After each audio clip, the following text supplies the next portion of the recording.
Shalom watumishi wa Mungu. Tunashukuru sana kwa kukutana tena siku ya leo. Mwenyezi Mungu ni mwema. Asante sana. Na leo tunakuja kupata fursa ya kujifundisha neno kidogo. Tuko tunayo muda mfupi sana. Tunapata fursa ya kujifundisha neno kidogo tu. Neno ambalo tunajifundisha siku ya leo ni kujua kwa nini watu wanaomba kwa jina la Yesu na hawaponyi. Na Yesu Kristo alituambia ni kwa jina la Yesu tu peke yake. Kwa jina lake tutatoa pepo wachafu. Ni kwa jina lake. Tukisoma kitabu cha Marko 16:17. Ukisoma kitabu cha Marko 16:17 wewe mwenyewe utajisomea huko. Yesu Kristo anasema ishara hizi zitafuatana na hao waaminio. Kwa jina langu watatoa pepo wachafu. Kwa jina langu wataponya wagonjwa, wataweka mikono juu ya wagonjwa wataponya. Watafanya miujiza, watakamata hata nyoka kwa mikono yao, watapewa kitu kinachozuru mtu, kinachosababisha hata mtu kukufa, lakini hakitatufanya chochote. Kwa jina la Kristo ishara hizi zitafuatana na wale waaminio. Lakini kwa nini leo watu wanaomba kwa jina la Yesu na wafanye hiyo miujiza ifanyike? Ni kwa nini watu wanafanya miujiza hawafanyi miujiza ifanyike? Ni kwa nini watu wanaomba kwa jina la Yesu Kristo na miujiza haifanyiki? Ni kwa sababu gani? Ni kwa sababu hawaamini. Yesu Kristo alisema waaminio. Ni kuamini nini? Sio kumwamini tu Yesu Kristo ni Bwana na Mwokozi wa maisha yetu ndo unapata miujiza kuamini. No. Sio hivyo. Siku moja Petro, tukisoma kitabu cha Luka 22:54. Wakati walimshika Petro, mtasoma mwe peke huko. Wakati walimshika Petro, walimshika Yesu Kristo samani. Akaenda akamshika Yesu Kristo, Yuda akamsaliti Yesu. Wakamshika wakampeleka kwa kuhani mkuu. Petro alifuatana na yeye. Wakati walikuwa nakaa usiku wakiota moto, Mafarisayo wakamuona Petro, wakamuuliza, wewe ni mmoja wapo wa wafuasi wa Yesu Kristo? Petro akakataa. Alikaana mara 3. Kwa nini? Walikuwa wanamsisitiza, wanasema wewe hata mwenendo wako unafanana na Yesu Kristo. Hata kutembea kwako kunafanana na Kristo. Alikuwa na Ukristo ndani mwake. Petro alikuwa na Ukristo ndani mwake. Ule Ukristo ndani ya mtu ndio unaofanya mtu anapona. Sio kutamka jina la Yesu Kristo tu ndio utaponya mtu, no. Uwe na Ukristo ndani mwako. Uwe na Ukristo ndani mwako, ndipo utakapoponya mtu. Uwe na Ukristo ndani mwako. Kwa sababu kuna andiko linatuambia, Yesu Kristo anasema, jitieni nira yangu, nifuateni mimi, kwa maana mimi ni mnyenyekevu na mpole wa moyo. Jitieni nira yangu. Yesu anasema jitieni nira yangu, nifuateni mimi, kwani mimi ni mnyenyekevu na mpole wa moyo.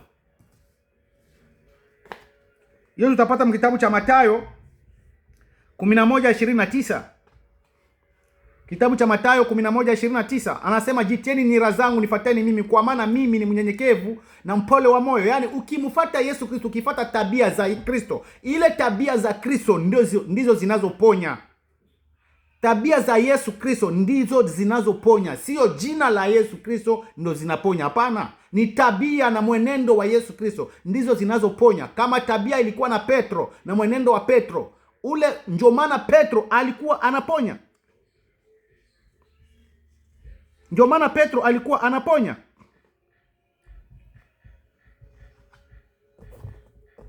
Kwa sababu ya nini? Hata yeye Petro walimtazama, alikuwa na mwenendo wa Kristo. Wewe hata kutembea kwako ulikuwa kama Kristo. Kunafanana na Kristo. Wewe ni mfuasi wake kwa sababu alikuwa na Ukristo ndani mwake. Tukisoma tena kitabu cha Matendo 3:1. Hapo tusome kwanza. 3:1. 3:1 inasema hivi, nasoma Biblia hii ninayo hapa. Siku moja Petro na Yohana walikuwa wanapanda kwenda hekaluni kusali, yapata saa 9 alasiri. Basi palikuwa na mtu mmoja aliyekuwa kiwete tangu kuzaliwa. Alichukuliwa kila siku na kuwekwa kwenye lango la hekalu la hekalu la hekalu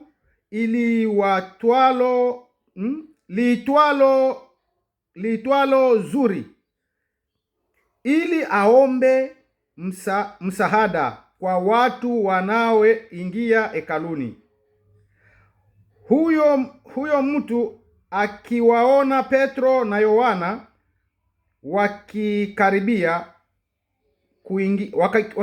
kuingia hekaluni, aliwaomba wampe sadaka. Wakamkazia macho. Kisha Petro akamwambia, tutazame sisi. Hivyo yule asema tutazame sisi. Hivyo yule mtu akawatazama, akitazamia kupata kitu kutoka kwao. Ndipo Petro akamwambia, sina fedha wala dhahabu, lakini kile nilicho nacho ndicho nitakupacho, ndicho nikupacho. Kwa jina la Yesu wa Nazareti, simama uende. Unasikia? Yesu alikutana na mlemavu kwa hekalu. Alikuwa na watu walikuwa wanambebaka ule mlemavu wenye kuwa na kusudi la shetani. Ule wamuingize mkanisa, walikuwa wanamwacha hapo kwa mlango, watu wa kusudi la shetani, ili aombe sadaka, ili magharibi inapofika waje wamchukue wakabulana hiyo sadaka. Au ni watu wa kusudi la shetani. Wewe mnafikiri wanakusaidia, wanampelekaka pale niliombe sadaka kisha ni hapana, wale ni watu wa kusudi la shetani. Juu walikuwa wanaona hekalu iko hapo, lakini wanashinda kumuingiza mkanisa akutane na Yesu Kristo aponywe. Walikuwa wanamwacha hapo. Lakini Petro ambaye alikuwa na nia ya Yesu Kristo, ambaye alikuwa na Ukristo ndani mwake, ambaye alikuwa na imani ya Kristo ndani mwake, alikuwa na tabia ya Kristo ndani mwake, alipokutana na ule mlemavu alimwambia, sina chochote cha kukupatia, kile ninacho ndicho nitakachokupa. Kwa jina la Yesu simama uende. Hakuchunga kesho, atapona kesho, imani yako iko kidogo. No, alipona papo hapo. Ule mtu alisimama, akaruka akawafuata paka ndani ya hekalu, akaenda kushangilia. Kwa nini alisimama? Petro alitamka kwa jina la Yesu na ule mtu akasimama, kwa sababu alikuwa na Ukristo ndani mwake. Kama vile walivyokuwa wanamshuku kule kwa Mafarisayo, wewe unafanana na Kristo, wewe ni mmoja wapo wa wale wafuasi wa Kristo. Akakana mara 3 kwa sababu walimuona tabia yake, iko na mwenendo wake, iko na Ukristo ndani mwake. Sasa wewe leo hauna na Ukristo ndani mwako, unapenda uponye mtu. Unapenda uponye mtu kwa njia gani? Kwa jina la Yesu. Sio jina la Yesu linaloponya mtu. Tabia ya Kristo, Ukristo ndani mwake, imani ya Kristo njoo inayoponya. Ndio maana Yesu alisema, kwa jina langu mtaponya wafu. Si kutamka jina la Kristo. Hata shetani anatamkaka jina la Kristo. Hata wafuasi wa shetani wanatamkaka jina la Kristo. Lakini si kwamba ni ile jina la Kristo ndio linaponya. Hapana. Ni tabia za Kristo ndio ninaponya. Wewe ukikuwa na tabia za Kristo, ukikuwa na nia ya Kristo, mwendo wa Kristo, kama vile alivyosema kwamba nifuateni mimi, unifuateni nira zangu. Ukifuata nira za Kristo na unaifuata, unakuwa nayo ndani mwako, wewe utakuwa unatamka kwa jina la Kristo. Utakuwa unamuita Kristo kama brother yako mkubwa, kuja uniponyee, na anaponya sasa hivyo hivyo. Kwa sababu uko na ule Ukristo, uko na ile tabia ya Kristo ndani mwako. So kinachotaka kufundisha ni kusema kwamba kinachoponya sio jina la Kristo, bali ni tabia ya Kristo. Ni tabia ya Kristo, matendo ya Kristo, imani ya Kristo. Ukitembea pamoja na mapenzi ya Kristo, ukikuwa na Ukristo ndani mwako, ndo utatamka jina la Kristo na unaponya. Kwa sababu ni wengi wanataka jina la Kristo, lakini hata wanafunzi wa Yesu Kristo walikuwa wanawaletea mgonjwa, sometimes wanashinda kuponya, wanamwambia Yesu, mbona sisi tulishinda kumponya huyu mgonjwa, wewe unamponya? Anasema kwa imani hiyo ni mpaka kufunga na kuomba. Kwa sababu walikuwa bado hawajakuwa na Ukristo ndani mwao. Walikuwa wanamdoubt, walikuwa wanamdute mwenyewe Yesu Kristo. Walikuwa wanamshuku.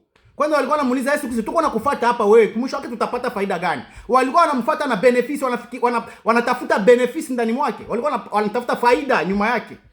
Walikuwa bado hawajakuwa na Ukristo ndani mwake. Lakini wakati walipata Ukristo, Ukristo ulikaa ndani mwao, walikuwa wanatamka tu kwa jina la Kristo na kinatendeka. Sasa ule Ukristo ni nini? Ule Ukristo ni nini? Ndio kitu tunataka tujifunze hapa. Ule Ukristo ni kitu gani? Tukisoma kitabu cha Yohana, tusoma kitabu cha Yohana 14:23. Mtajisomea 14:23. Kitabu cha Yohana. Biblia inasema, mtu akinipenda atashika neno langu, na Baba yangu atampenda, nasi tutakuja kufanya makao kwake. Yaani wewe ukimpenda Yesu Kristo utashika neno la Kristo. Neno la Kristo ni amri za Kristo, ni amri za Mungu. Ndio neno la Kristo. Maana Yesu Kristo hakuleta neno lingine isipokuwa kufundisha watu amri 10 na imani ambao ni ushuhuda wake. Ushuhuda wake wa kumshuhudia Yesu Kristo ni mwana wa Mungu, ambao Mafarisayo walikuwa wanampinga wakisema yeye ni mwana wa Mungu, wakataka kumuua. Ile ushuhuda wa kumshuhudia Yesu Kristo ni mwana wa Mungu ndio imani na amri 10 ya Mungu. Ndio neno la Kristo. Ukizishika ile mbili, Kristo anasema yeye na Baba yake watakuja kufanya makao kwako. Na wakishafanya makao kwako, unakuwa na ule Ukristo. Kwa hiyo utatamka jina la Kristo, kila kitu kinatoweka. Utatamka kwa jina la Kristo na kila kitu kitatoweka. Magonjwa itapona. Utagonjesha mtoto wako mnyumba, hauna haja kumpeleka kwa mapasteri bamwombee. Utatamka jina la Kristo na unamponya. Kwa sababu gani? Uko na ule Ukristo ndani mwako. Ukristo ni kutii amri za Mungu na imani ambayo ni ushuhuda wa Yesu Kristo. Kama tukisoma kitabu cha tukisoma kitabu cha Ufunuo wa Yohana 14:12 inasema, hapa ndipo penye subira ya watakatifu, au wazishikao amri za Mungu na imani ya Yesu Kristo. Yaani yule anayeitwa mtakatifu anapasha kushika amri za Mungu na imani ya Yesu Kristo. Imani ndio ile ushuhuda wa Yesu Kristo. Ile imani ndio ushuhuda. Ile ushuhuda tutaipata wapi? Namna nyingine. Tusome kitabu cha Isaya 8:20. Kitabu cha Isaya 8:20. Inasemaje? Waende kwa sheria na ushuhuda, kama wasemi sawasawa na neno ili kwao hapana asubuhi. Waende kwa sheria na ushuhuda. Sheria ni amri, ushuhuda ndio ile imani ya Yesu Kristo, kumshuhudia Yesu ni mwana wa Mungu. Maana ile ndio imani yetu sisi. Ukiamini Yesu Kristo ni mwana wa Mungu, wewe unakuwa na Ukristo ndani mwako. Ukitii amri 10 ya Mungu, wewe unakuwa na Ukristo ndani mwako. Ukishatii vile vitu viwili, ndio vitu vikubwa, amri 10 na imani ya Yesu Kristo, unaitii vyote viwili, unakuwa na Ukristo ndani mwako. Pale utatamkia magonjwa yanakimbia, utaponya hata mfu mkulala hivi unamfufua. Utakuwa na ile uwezo. Lakini sisi watu tunafikiri tunakutaja jina la Yesu Kristo basi utaponya. No, kuko watu wengi kutaja jina la Yesu Kristo na hawaponyi. Kama tukisoma kitabu cha Isaya, kama sijakosea, kitabu cha Isaya 3:4, kitabu cha Isaya, kama sijakosea ni kitabu cha Isaya 4:1. Kitabu cha Isaya 4:1 kinasema, mtajisomea, wanawake 7 watafuata mwanaume mmoja wakaolewe na yeye. Watamwambia, sisi tunakuja kwako, hatutakula chakula yako, hatutavaa mavazi yako, lakini tuitwe tu kwa jina lako, utuondolee aibu. Wanawake 7. Wanawake sio wanawake wa kimwili. Ukisikia jina mwanamke, tamko mwanamke kwa Biblia inamaanisha kanisa. Nataka kumaanisha nini? Maana kama makanisa 7 siku hiyo itafuatana na Kristo, itaenda kwa Kristo. Hiyo makanisa 7 itafuata Kristo. Na hiyo makanisa 7 nitafundisha siku nyingine mjue ile makanisa 7 inawakilisha nini. Makanisa 7 kwa njia nyingine tunaweza kuita taifa 7 kuu yenye kuwa na mamlaka duniani. Na ndio yenye kufundisha hiyo makanisa. Hiyo taifa 7 inafundisha maneno ya uongo kwa makanisa. So hiyo tunatia tu sasa ni wanawake ama ni kanisa 7. Juu mwanamke anawakilisha kanisa. Kanisa 7 itamfuata Kristo. Ile makanisa ni makanisa ya uongo, sio ya Kristo. Walisha hasi ule anaitwa Babeli mkuu, mama wa makahaba. Wale makahaba, watoto wa ule wa Babeli mkuu, watamfuata Kristo. Wanamwambia Kristo, sisi tunakuja kwako, tuitwe tu kwa jina lako Kristo. Lakini sisi mafundisho yako hatuitaki, amri yako, imani yako hatuitaki, tutafundisha yetu. Lakini sisi tuitwe tu kwa jina lako, tuondolee aibu, watu wasitutambue kama tuko watumwa wa shetani. Ndio inamaanisha hiyo andiko. haimaanishi ni wanawake 7 wataolewa na mwanamume mmoja hapa duniani. Wengine wako wanategemea siku hiyo mimi nitakaoa wanawake 7. Yesu Mungu alituambia sio wanawake watakuja kwako wanawake 7. No, ni makanisa 7 itaitwa kwa jina la Kristo. Itakuwa natamka tu kwa jina la Yesu. Mungu anaenda makanisa unasikia kwa jina la Yesu wanaponya watu kweli. Kwa jina la Yesu wanafanya miujiza. Viwete vinatembea kwa jina la Yesu. Lakini ule Yesu wanamtamka tu, walienda tu kubeba jina lake awaondolee aibu. Miujiza wako nafanya sio ya Kristo, ni ya shetani. Ndio maana Yesu Kristo anasema mkitabu, anasema tena siku ile watu watakuja kwangu wakisema tulifanya miujiza kwa jina lako. Mimi nitawaambia siwajui ninyi, ondokeni kwangu. Watasema tuliponya wagonjwa kwa jina lako. Watasema mimi siwajui nyinyi siku hiyo. Kwa sababu hao wenye Yesu atasema siwajui ndio hao wanawake 7 ambao walienda kwake wakatumia tu jina lake, lakini mafundisho ya Kristo wakaikataa. Na wanafanya miujiza, na ile miujiza ni miujiza ya uongo, haikawiagi. Shetani anafanya miujiza yake. Ni miujiza ambayo sio gawa. Ni miujiza ambayo sio dumu. Lakini miujiza inayodumu ni ya Mungu. Miujiza ya Mungu inadumu milele. Waganga wanafanya miujiza hapa, anaweza kukuponya leo lakini kisha siku 2 tena magonjwa yanarudia na unakubeba na unakufa. Lakini historia yake inamuenda sema aliponyaka ule ni anaponyaka na kwa miujiza inaenda. Ukikufa kesho ya ajali kwa sababu alishaonesha miujiza mbele ya watu na wanamwamini. Lakini muujiza wa Mungu akikuponya anakuponya milele. So wale ndio ambao Yesu Kristo alisema mimi mtakuja kwangu siku hiyo nitamwambia sinijui. Lakini sisi ambao hatuna watumwa wa shetani. Sisi tunamfuata Kristo, lakini tunamuombaka Kristo. Tunaomba kila kitu kwa jina la Kristo. Magonjwa yako mnyumba haishi. Unaombaka kwa jina la Kristo aiponye. Na unajua kule Biblia ilituambia ni kwa jina la Kristo. Si kwa mafuta, si kwa maji, si kwa chumvi, kwa jina la Yesu utaponywa. Tunashinda kujua kwamba Yesu alituambia kwamba ishara hizi zitafuatana na wale waaminio. Na wale waaminio, unaamini nini? Cha kuamini ni kitu gani? Cha kuamini ni amri za Mungu na imani ya Yesu Kristo. Cha kuamini ni imani ya Yesu Kristo. Kwa sababu Biblia inatuambia kuushinda ulimwengu ni kumwamini. Tukisoma kitabu cha Yohana wa kwanza, mtajisomea huko. Kitabu cha Yohana wa kwanza sura yake ni ya 5 mstari wa 4 mpaka 5. Inasema kila kilichozaliwa na Mungu kinaushinda ulimwengu. Na huku ndiko kuushindako ulimwengu ndio imani yetu. Anayeushinda ulimwengu ni nani? Isipokuwa ni yeye aaminie tu Yesu Kristo ni mwana wa Mungu. Yaani imani yetu sisi, msingi wa imani yetu ni kuamini Yesu Kristo ni mwana wa Mungu. Ukiamini Yesu Kristo ni mwana wa Mungu, unaushinda ulimwengu. Na ukishinda ulimwengu unamshinda shetani, maana Biblia inatuambia ukiwa rafiki wa dunia unakuwa adui wa Mungu. Sio kusema ukikuwa rafiki wa dunia hii ndio unakuwa rafiki wa Mungu. No, ukikuwa rafiki wa matendo ya dunia hii. Maana matendo ya dunia hii inaongozwa na shetani. Shetani anaongoza dunia hii.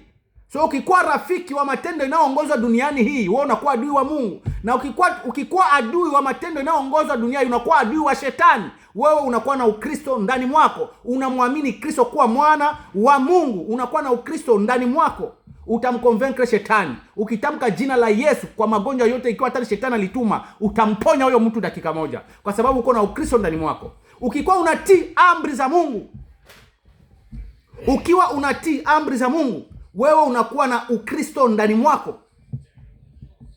Kwa sababu kuna watu wanafundisha hapana, hatuna tena chini ya sheria, tuko chini ya neema ya Yesu Kristo.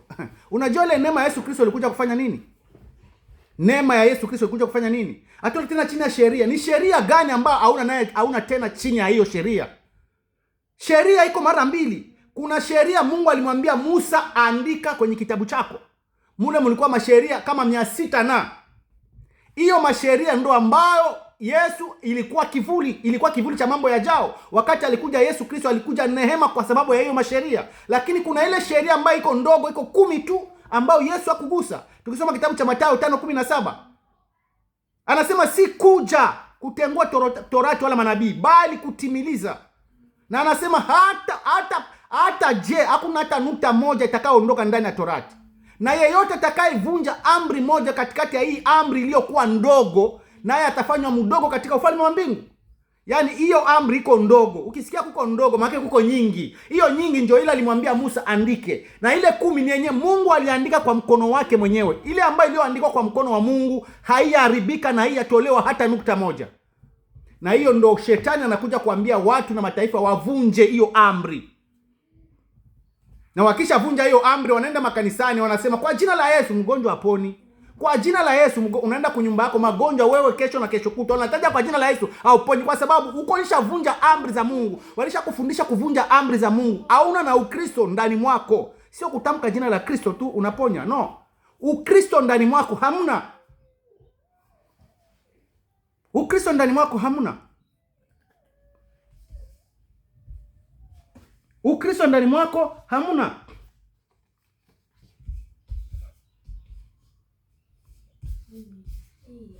Ukristo ndani mwako hamuna. Biblia inatuambia ukitaka kuona ufalme wa mbingu uzishike amri.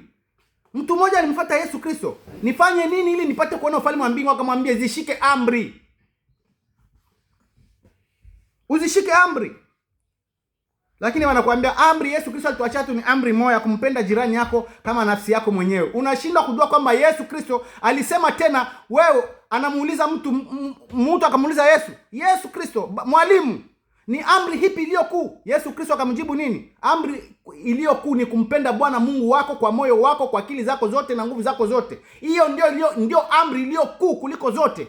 Na ingine ifuatayo ni kumpenda jirani yako kama nafsi yako. Sasa watu wanafundisha tu watu kumpenda jirani yako kama nafsi yako. Wanaacha kufundisha watu kumpenda Mungu kwa akili zako na moyo wako wote. Maana wanajua mbona mkumpenda Mungu wako ndio mko mkumwabudu. Mko ile sheria 4 inayohusiana wewe na Mungu wako. Mkumpenda jirani yako mko ile 6 inahusika wewe na jirani yako.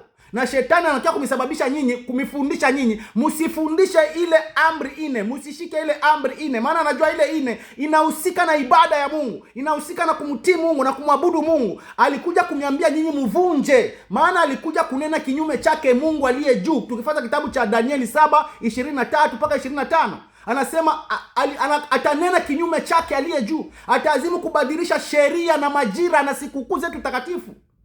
Ndo alikuja kubadilisha huku dunia.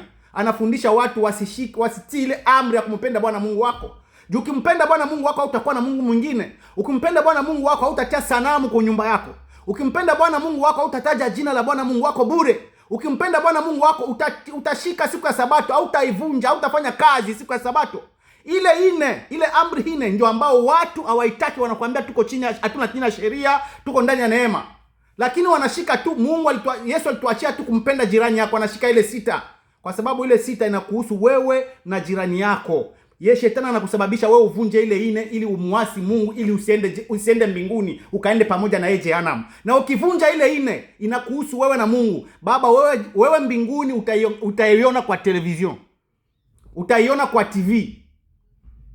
Utakawaona watu wakipanda mbinguni huko na wachungulia hivi. Unavunja ile amri 4 ya kumpenda Bwana Mungu wako hivi. Na Biblia inasema ukivunja amri moja umevunja zote. Kitabu cha Yakobo 2:10. Yeye ashikae amri za Mungu akajikwaa kwa kipengele kimoja amekosa juu ya yote. Maana ule alisema usiue ndio alisema usizini. Sasa wewe ukivunja amri moja unavunja yote 10. Unavunja yote 10. Wewe unajizuia na kuzini, unajizuia na kuiba, unajizuia na kuua, lakini haushiki Sabato, amri ya 4 ya Mungu. Ni yake ya kumwabudu Mungu. Wewe unaivunja ile siku ya 7 unafanya kazi. Jehanamu inakukodolea macho. Na ukitaja jina la Yesu Kristo uponye, hauponyi mtu. Hauponyi. Ndio maana tuko nasumbuka na uponyaji, tuko nasumbuka na magonjwa, tuko nasumbuka na matatizo, tunakimbilia kubapasta. Kumbe Mungu alitupatia uwezo sisi wenyewe. Tuna mamlaka ya kutaja jina la Kristo peke yake na magonjwa yanakimbia. Lakini sio jina tu, ni Ukristo. Ule Ukristo ukuwe ndani mwako, sio jina la Kristo tu. Ukristo, ukikuwa na ile tabia ya Kristo, ukikuwa na Ukristo ndani mwako, utatamka kwa jina la Kristo na magonjwa yanakimbia. Utatamka kwa jina la Yesu Kristo na magonjwa inakimbia. Sio kutamka tu jina la Yesu Kristo. Sio kutamka tu jina la Yesu Kristo, no. Maana hata shetani anatamka jina la Yesu Kristo. Maana hata watumwa wa shetani, hata shetani mwenye ujigeuza kama malaika wa Mungu. Ujigeuza kama malaika wa Mungu. Hata watumwa wa shetani wenyewe, wale wanaojiita mapasta wa shetani, nishamsomea andiko hapa. Isaya 4:1. Inasema nini? Wale wanawake 7 watakuja kwa jina wanakuja kwa mwanaume mmoja, waolewe na mwanaume huyu mmoja, wanawake 7 waitwe tu kwa jina lake. Ni Kristo ule mwanaume. Mwanaume mkongelewa hapo ni Kristo. Na wale wanawake wankongelewa hapo ni makanisa 7. Au makanisa sisi tunawaonaka wanataja jina la Kristo, lakini matendo yao sio ya Kristo. Miujiza wanaoifanya sio ya Kristo, bali mwambia Yesu Kristo, sitajwe tu jina lako, tujifiche tu kwa jina lako. Lakini mafundisho ni yetu. Imani ni yetu, tutafundisha. Tujiazari sana watumishi wa Mungu, tujiazari sana watoto wa Mungu. Ni hiyo tu ndio nilikuwa napenda kufundisha leo, kwa sababu watu wanasumbuka sana. Wanasema kwa nini tunatamka jina la Yesu Kristo? Alituambia tutaponya. Ndio maana unaona watu wengine akili na waisha, wanaanza kwenda paka kwa watu wanawakunyisha machumvi, wanakunyisha na mapetrole, wanakunyisha mafuta ya wafu, wanakunyisha vitu vya maana, vitambaa, wanakanyaga kila kitu. Eti watapata uponyaji. Yesu Kristo alisema ni kwa jina la Yesu ishara hizo zitafuatana na wale waaminio. Hauna haja ya kwenda kwa profeti fulani akuombee. Hauna haja ya kwenda kwa mtu fulani kuwekea mkono. No. Yesu Kristo anasema wewe ukiamini, ishara hizo zitakufuata na utawekea mtu mkono, utamponya mgonjwa. Ni wewe. Hako kuambia sema ni hiyo andiko hajasema paka mchungaji. Hiyo andiko hajasema paka prophet. No. Inasema ishara hizi zitafuatana na wale waaminio. Ishara hizo zitafuata na wale waaminio, yani kanisa la Mungu, wale wote wenye kuwa ndani ya kanisa la Mungu, wenye kuamini, wenye kuwa na Ukristo ndani mwao, wana uwezo wa kuponya magonjwa. Na ndani ya kanisa la Mungu au mkwaki mgonjwa, wagonjwa wanakuwa nje ya kanisa. Lakini makanisa ya leo utakuta makanisa yao mko wagonjwa kila siku, wanaponya watu wagonjwa humo. Kila siku mapepo machafu, kila siku mapepo machafu wanaangushwa, kila siku mapepo machafu wanaangushwa. Pepo mchafu anaangushwa kila siku. Kila siku pepo mchafu anaangushwa. Mkanisa wa Kristo amkalaki pepo mchafu. Amkalaki pepo mchafu. Wote wanakuwa wenye kutakasika. Wachafu wanakuwa nje. Wanaenda nje, wanahubiriwa, ule akiamini anatolewa hiyo pepo mchafu, akikia mkanisa eko msafi. Mkanisa ya Mungu amkiaki mtu wa pepo mchafu. No, pepo mchafu anatolewa huko nje, anakuja ndani ya kanisa eko mwenye kutakasika. Wale mapepo wanaangushwa kama ile mkanisa mule. Sio mapepo wale, ni mapepo ambao mnaoingizwa na maprofeti wenu. Wanamiingiza mapepo, wanamiingiza mamajini mumili yenu, wanamiangusha. Ulishaonaga wapi roho wa Mungu akikuingia uanguke chini? Receive, unaanguka chini. Receive ndoa, unaanguka chini. Receive baraka, unaanguka chini. Pata uponyaji, unaanguka chini. Kila roho akikuingia na kuangusha chini, ule ni pepo mchafu. Tukisoma kitabu cha Ufunuo 16:13, pepo watatu wanaofanana na vyura njoo hao. Pepo watatu wachafu wanaofanana na vyura. Kuna mtu mmoja alimwendea Yesu na mtoto wake Mungu pagawa na pepo mchafu. Akamwambia Yesu, mtoto wangu huyu, kila huyu pepo amwingiapo anamtupa chini. Mara kwa moto, mara kwa maji. Pepo mchafu amwingiapo mtu anamtupaka chini. Pepo mchafu anamwingiapo mtu anamtupaka chini. Tukisoma kitabu cha Ezekieli, wakati Yesu Kristo roho wa Mungu anapomwingia mtu, akikuingia roho wa Mungu akikuingia ni kukusimika bwima. Tunaona kitabu cha tukiona Petro akiponya mtu, kitabu cha Luka. Petro aliponya mtu ako kilema. Wakati alimwambia kwa jina la Yesu, roho wa Mungu anamuingia ule mtu, alisimama bwima, sio kumwangusha. Lakini ukienda makanisa huko kiwete, baki kutumia receive, na hapo kilema bwako unapasha kuanguka tena chini. Ule ni pepo mchafu abifafa. Roho wa Mungu akikukuingia ni kukusimika bwima. Roho wa Mungu akikukuingia wewe ni kukusimika bwima. Roho wa Mungu akikuingia haina kusema uanguke tena chini, no. Ulienda na suti yako tu mzuri, receive, Holy Spirit, receive, unaanguka chini. Wewe ulishaona wapi roho wa Mungu akuingie tena uanguke chini? Na Biblia inatuambia nini? Yesu Kristo atapanda mbinguni tena, ukitii neno langu, Ukinipenda mimi utashika amri zangu, nami nitamwomba Baba yangu atanitumia msaidizi mwingine, naye msaidizi mwingine atakayekaa ndani mwenu milele, atakayekaa nanyi milele, naye ndiye Roho wa kweli. Yaani ule Roho wa Mungu akikaa ndani mwako, anakaa ndani mwako milele, atokaki. Lakini ule wao anatokaka kwanza. Sunday ikiisha, Roho wa Mungu anatoka. Ukiingia tena Sunday wanakupatia receive, unaanguka, Roho wa Mungu anakuingia. Ukitoka mkanisa anatoka. Ule ni roho gani? Na kama Roho wa Mungu Biblia inatuambia ni wakukaa ndani mwako milele, na ule mnapatianaka Roho wa Mungu anakuangusha chini, maana yake utakuwa unaanguka tu, hata gari hautatembeza. Jua anakaa ndani mwako milele, na wa milele na kukuangusha. Roho yenu mnapatianaka anaangushaka chini. Na Biblia inatuambia Roho wa Mungu akikaa ndani mwako ni anakaa milele. Sasa kama ni kukaa milele ndani mwako, atakuwa anakuangusha kila siku. Tokeni kwa mafundisho ya upotovu. Ndio maana mko naombea watu na waponyi. Ndio maana magonjwa haiishi kwako. Unashindwa ni muombe Mungu gani? Unalalamika jina la Yesu Kristo, magonjwa haiponyeki. Mashida uko nayo na matatizo uko nayo haiishi kwa nyumba zako, kwa familia zako. Na una uwezo na mamlaka ya kumaliza hayo matatizo yako yote. Yesu Kristo yule tunayemwamini, ana uwezo na mamlaka. Ana na cha kushindwa chochote. Ukitamka tu jina lake, sema tu kwa jina lake, sio jina. Hiyo ndio mafundisho nilikuwa nayo sija leo. Sio kutamka jina tu utapata uponyaji. No. Ukuwe na Ukristo, tabia ya Kristo, imani ya Kristo, amri 10 ya Kristo. Pale wewe utatamka jina la Kristo na unaponya. Ukuwe na tabia Ukristo, yani ile tabia ya Kristo ndio inaponya. Sio jina tu la Kristo, no. Asante sana watumishi wa Mungu kwa kufuatilia video hii. Na popote mtakapopatikana, popote mtakaposikia video hii, na wewe ugawanya hii video kwa watu wengine, maana sio wote wanaopata bahati ya kusikiliza mafundisho kama haya. Wengi wako pale kusomewa maandiko, hawana pale kusikiliza maandiko, kusoma maandiko. Tukue wanafunzi wa kusoma Biblia. Mungu alituachia sauti yake kwenye kitabu. Yesu Kristo alituachia sauti yake kwenye Biblia. Yohana alituachia sauti yake kwenye Biblia. Ezekieli, Isaya, manabii wote walituachia sauti yao kwenye Biblia. Kile kitu kina kuvuruga akili, ukitaka uliza kwa Biblia. Kwa nini niko naombea mtu na aponyi? Na mimi Yesu Kristo alituambia tunapasha kuombea mtu kwa jina lake anaponya. Uliza Biblia watakuambia. Uliza manabii kwa Biblia watakuambia ni kwa nini. Lakini sisi ni Wakristo, tunakumbukaga Bible, tunakumbukaga Biblia tu pa kwenda kukanisa. Wale waenda Sunday wanakakumbukaga tu Biblia. Saturday usiku wanakapagusa ka Biblia, asubuhi anaenda nako kwa church. Akitoka kwa church anakatupa kama ni wapi. Ajui siku gani atakasomaka tena. Ndio maana mnaombaga Mungu na Mungu hanisikii.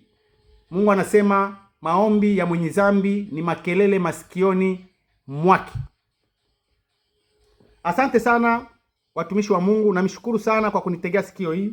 Na yeyote atakayepata video hii, naomba uisambaze kwa kila mmoja, maana sio wote wanaosikiliza injili hii. Maana Biblia inasema kwamba injili ya milele itatangazika ulimwenguni pote, ndipo pale mwisho utakapofika. Ni paka kwanza hii injili ya kweli ifike ulimwenguni pote. Sio hiyo manjili mnazosikia. Ikikuwa kama ni hiyo manjili mnazosikia, si kama Yesu Kristo alishakuja. Kwa nini Yesu Kristo akuja na anatuambia mpaka kwanza injili ifike duniani kote ndipo Kristo afike? Si kama Yesu alishafika. Juu makanisa yako duniani kote. Inamaanisha sio hiyo injili wanaohubiria kwa hiyo makanisa. Kuna injili ambayo Yesu Kristo anatarajia ifike ulimwenguni pote, ndio yeye afike. Asante sana. Tunaomba mafundisho kama haya ifike kwa kila mmoja, ifike kwa kila mtu. Yeyote atakayepata video hii aisambaze kwa mwingine. Uifikisha kwa mwingine, hii injili iwafikie kila mmoja asikilize mafundisho haya. Asante sana. Na nitaomba Mungu aniumbie moyo wa kusikiliza video hii mpaka mwisho na kulizingatia na mlitumikishe. Mungu wa mbinguni amibariki. Neema Bwana wetu Yesu Kristo na baraka za Mungu Baba ziwe pamoja nanyi. Asante sana watumishi wa Mungu. Na namba yangu mnaijua. Nimeshawatangazia tena. Ukitaka kuniuliza maswali, maana kitabu cha Petro kinatuambia muwe tayari. Petro wa kwanza, muwe tayari kumjibu kila mtu kwa swali yake, kwa unyenyekevu, kwa upole, kwa moyo mpole. Sisi tuko tayari kujibu maswali ya kila mtu. Sisi tunafundisha na tunauliza, unatuuliza maswali, tunakujibu. Ukituuliza maswali tunakujibu. Ukituuliza maswali sisi tunakujibu. Kwa hiyo tuko tayari kujibu kila maswali ya kila mmoja. Tuko tayari kuulizwa maswali. Ukiuliza, ukisikia fasi moja au kusikia mzuri, piga simu. Namba ya simu yangu ni 004 6875 3614. Kwa wale wenye kwa Kongo 04 plus 61 4 68 75 36 14. Hiyo ndio namba yangu ya simu. Ukitaka kunipigia, unipigie kwa simu. Ukitaka kuuliza swali yoyote, unipigie kwa simu, tutajadiliana, tutajifunza Biblia. Asante sana, mbarikiwe sana. Mungu wa mbinguni awe pamoja nanyi.